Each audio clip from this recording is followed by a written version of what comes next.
Vous écoutez Europe 1, il est 8h17. L'interview politique d'Europe 1. Depuis quelques années, il s'était mis en marge de la politique. Il a décidé de se remettre en marche derrière Emmanuel Macron. Fabien Amias, vous recevez ce matin Jean-Paul Delevoye. Bonjour Jean-Paul Delevoye. Bonjour monsieur Amias. Est-ce qu'Emmanuel Macron est bien le successeur de François Hollande ? C'est une offre politique nouvelle. Donc en réalité, il Donc est... ça, vraiment nouvelle. Oui, absolument. Et l'on voit bien qu'aujourd'hui, les Françaises et les Français ne veulent plus de ce jeu politicien, avaient complètement dénoncé ce jeu hypocrite d'une offre politique qui, à gauche, les gens ne s'entendaient pas, sauf pour le pouvoir, et qui, à droite, les gens ne s'entendaient pas, sauf pour le pouvoir.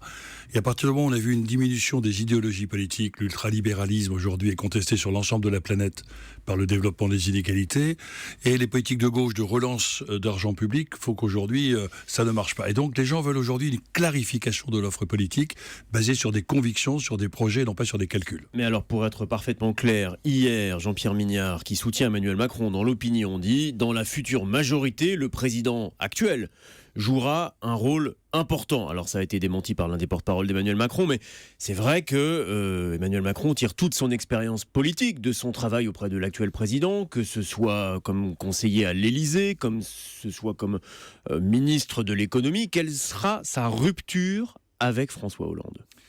Tout le monde a son histoire. Et ce qui est tout à fait intéressant dans l'offre politique nouvelle et que j'essaie de contribuer à mettre en œuvre, c'est de faire en sorte que nous prenions des hommes et des femmes qui ont des histoires différentes, les uns venant du gaullisme, du centrisme, d'autres du socialisme, pour faire en sorte qu'ensemble nous puissions nous enrichir de nos différences et proposer un projet dont la faisabilité est aujourd'hui reconnue par l'opinion. Et donc bien évidemment, il ne faut pas renier son passé, mais il est hors de question quand on connaît Emmanuel Macron, par son indépendance, sa liberté d'esprit d'analyse, de croire qu'il est prisonnier de son passé. Vous dites nous enrichir ou contribuer à entretenir un certain flou. C'est vous, Jean-Paul Delevoye, qui avez en charge les investitures aux législatives pour En Marche. À quoi ressemblera la majorité présidentielle d'Emmanuel Macron s'il est élu ? Alors ça, c'est les électeurs qui décideront. Ce qui est important, nous, c'est la... Oui, mais vous allez investir des candidats, donc vous allez déjà donner une couleur politique à l'offre qu'il y aura pour les électeurs. Alors, ce que je peux vous dire, c'est qu'aujourd'hui, il y a 10 mois, 0 adhérents, aujourd'hui, plus de 200 000. Donc, personne ne croyait à cette dynamique. Aujourd'hui, le crédit d'Emmanuel Macron, c'est d'avoir su créer quelque chose auquel personne ne croyait. L'appel aux investitures, aujourd'hui 13 000 candidatures. Et dans les 13 000 candidatures, des hommes et des femmes qui veulent s'engager. Et donc on voit bien qu'il y a une appétence politique, il y a une volonté de servir le pays. Et nous sommes en train, circonscription par circonscription... Les candidatures, pardonnez-moi, elles viennent d'où ? Elles viennent de la droite, elles viennent de la gauche, elles viennent du centre, elles viennent de la société civile. Qui, aujourd'hui, à quoi ressembleront les candidats aux législatives qui seront derrière Emmanuel Macron ? Alors, quand je regarde l'ensemble des 13 000 candidatures, la grande majorité, 60-70%, viennent d'hommes et de femmes qui ne se sont jamais engagés en politique. 11% ont toujours une carte politique, 30% avaient une carte politique mais l'ont abandonnée, et il y a donc une volonté très forte de servir le pays. Et c'est assez touchant parce que on a tous les éventails de la société française, toutes les professions, toutes les tranches d'âge, y compris des gens qui démarrent dans leur vie. C'est-à-dire que le procès de représentativité que l'on fait à l'Assemblée nationale aujourd'hui, de dire qu'ils sont tous co-sanguins, issus des mêmes écoles, sans représentation du secteur privé, nous avons dans nos candidatures toute la France, agricole, industrielle, artisanale, commerciale, qui veut se mettre en œuvre. Et quand connaîtra-t-on les premiers candidats investis ? Quand est-ce qu'il y aura les visages, les noms ? Quand est-ce qu'on saura à quoi ressemble encore une fois cette majorité qu'Emmanuel Macron veut dessiner ? Dans les choses compliquées, il faut des choses simples.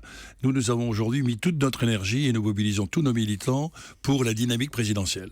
Et je pense qu'aujourd'hui, la bonne formule, mais nous sommes en débat, c'est de faire en sorte que les investitures soient à l'issue du second tour, dans le lancement de la campagne législative. Pourquoi ? Parce que c'est pas à vous que je vais apprendre que tous les jours, le paysage politique change, que nous avons des hommes de gauche qui ne supportent pas de devoir soutenir un candidat qui critique le bilan. On a aussi la même chose à droite. Et donc aujourd'hui, nous devons tenir compte de cette adaptation à la donne politique nouvelle. Mais alors, en même temps, on a le sentiment que tout le monde n'est pas bienvenu. Manuel Valls a fait comprendre qu'il ne soutiendrait pas Benoît Hamon. Et pourtant, Emmanuel Macron lui a quand même fermé la porte assez clairement. Je n'ai pas fondé une maison d'hôtes. Ça veut dire qu'aujourd'hui, les ralliements des politiques traditionnelles ne sont pas les bienvenus ? Ne sont pas tous les bienvenus, non. Parce que ce qui est... Manuel Valls, il n'est pas bienvenu auprès d'Emmanuel Macron. Mais je pense que nous ne sommes plus dans le calcul. Les gens ne supportent plus ces carrières politiques, cette opportunité. D'ailleurs, on voit bien la grande souffrance que vivent un certain nombre de politiques qui me disent mais on est très très proche des aspirations, des espérances nouvelles portées par M. Macron, mais tu comprends, on a un pacte, notre siège dépend de nos alliés. Je crois qu'à un moment donné, on est à une heure de vérité. Est-ce qu'on choisit sa carrière ou on choisit les convictions pour un projet pour le pays? Et c'est vrai qu'aujourd'hui, nous ne cherchons pas des ralliements. Nous ne négocions rien. Nous offrons la possibilité à celles et ceux qui croient à notre projet de pouvoir nous soutenir. Alors, pas de ralliement, mais selon les informations d'Europe 1, Jean-Yves Le Drian, l'actuel ministre de la Défense, assisterait samedi matin au discours qu'Emmanuel Macron doit prononcer sur les questions précisément de défense. D'abord, vous nous le confirmez ? Moi, je ne confirme rien. Je vous confirmerai ça samedi.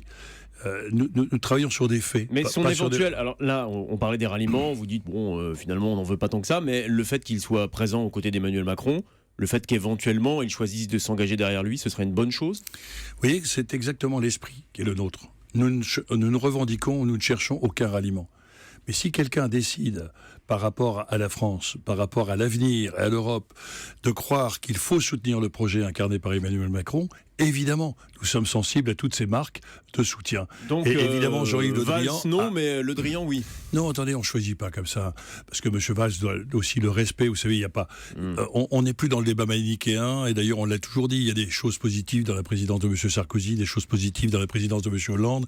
Et arriver avec ce schéma qui consiste à dire c'est tout mauvais à gauche ou tout mauvais à droite, c'est un crime contre l'intelligence. Ce qui est important aujourd'hui, c'est que l'on voit bien, il y a des hommes qui ont du crédit et d'autres qui n'en ont pas. Et l'on voit bien que M. Le Drian, dans son activité ministérielle, a conquis un crédit international et un crédit européen et un crédit national. S'il décide de mettre son crédit au service d'une aventure nouvelle qui consiste à clarifier l'offre politique, à réorganiser l'offre politique, à faire en sorte que la frontière n'est plus entre la droite et la gauche, mais ceux qui croient en l'Europe et ceux qui n'y croient pas. Cette offre de clarification est un élément nécessaire pour la confiance perdue de nos concitoyens. Il faut la retrouver. Et il ferait éventuellement un bon Premier ministre pour un Emmanuel Macron président, Jean-Yves Le Drian ? Vous voyez, ce qui est intéressant, c'est que vous pensez à carrière, nous on pense à projet. Ce qui est important, c'est de trouver les hommes qui ont les compétences nécessaires pour réussir ce projet. À propos de projet, Benoît Hamon présente le sien aujourd'hui. Il est fort éloigné, même s'il a mis un peu d'eau dans son vin sur le revenu universel de celui d'Emmanuel Macron. Mais est-ce que vous pourriez, encore une fois, si Emmanuel Macron était élu président, constituer une majorité avec ceux qui soutiennent aujourd'hui Benoît Hamon ? Hier, Mélenchon, ici, nous disait « Moi, je pourrais gouverner avec les socialistes ». Est-ce qu'Emmanuel Macron pourrait gouverner avec les socialistes qui sont derrière Hamon ? On voit bien que dans la clarification de l'offre politique, les primaires ont rendu ce qu'on en attendait. Le candidat le plus adapté pour la gauche, pour les primaires de gauche, et le candidat le plus adapté pour la droite, pour les primaires de droite, mais pas du tout adapté pour la France. Notre souci à nous, c'est de recueillir toutes celles et ceux qui apportent leur soutien au projet présidentiel. Et bien évidemment, toutes les intelligences, si elles nous rejoignent, sont mobilisables. Vous aviez, quand vous étiez médiateur de la République il y a quelques années de cela, diagnostiqué une France en burn-out et dit à ce moment-là, Marine Le Pen est le thermomètre qui donne la température de l'insuffisance de l'offre politique républicaine. Compte tenu des intentions de vote qui lui sont prêtées, aujourd'hui, cette offre, elle est toujours insuffisante. Comment est-ce qu'on explique aujourd'hui le succès supposé de Marine Le Pen ? Tout simplement parce que c'est l'exploitation des peurs. Nos sociétés occidentales ont peur du déclin, la classe moyenne a peur de son déclassement, et comme la classe politique traditionnelle n'offre plus d'espérance, si ce n'est que des espérances de carrière ou de calcul, eh bien il n'y avait que d'autres exutoires que l'abstention ou le vote de Madame Le Pen. Et j'ai toujours critiqué le fait que la gauche et la droite refusent d'admettre que c'est parce qu'ils s'étaient mauvais dans leur offre politique qu'ils faisaient monter Madame Le Pen.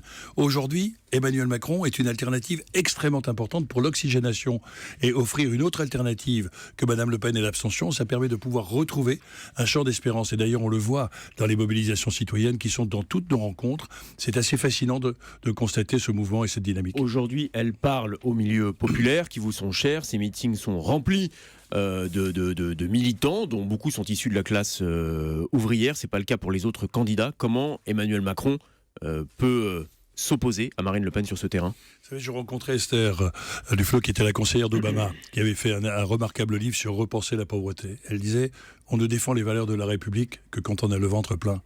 Or aujourd'hui, on ne fait plus une politique pour des gens qui ont le moyen de vivre. On doit aussi être attentif à toutes celles et ceux qui, au quotidien, sont dans la survie. Et quand on est dans la survie au quotidien, on est dans le refus de l'autre. Et l'on voit bien que les nations ne meurent pas, mais elles peuvent se suicider. Et si on ne retrouve pas un élan politique, une espérance politique qui consiste à libérer les initiatives privées pour dégager des richesses et ensuite les partager pour faire en sorte que chaque personne se sente intelligente et respectée dans sa dignité, nous aurons demain des lendemains extrêmement Marine Le difficiles. Pen, ce serait le suicide d'une nation, pour reprendre votre expression? Bien, évidemment, puisque c'est le refus de l'autre, c'est le repli sur soi, c'est le danger suicidaire d'un repli identitaire sur soi. Et sur... Merci beaucoup Jean-Paul Delevoye d'être venu ce matin en direct sur Europe 1. On vous laisse aller prendre un petit peu de miel pour cette voix qui a tendance à s'échapper un petit peu ce matin. Bonne journée à vous. Merci.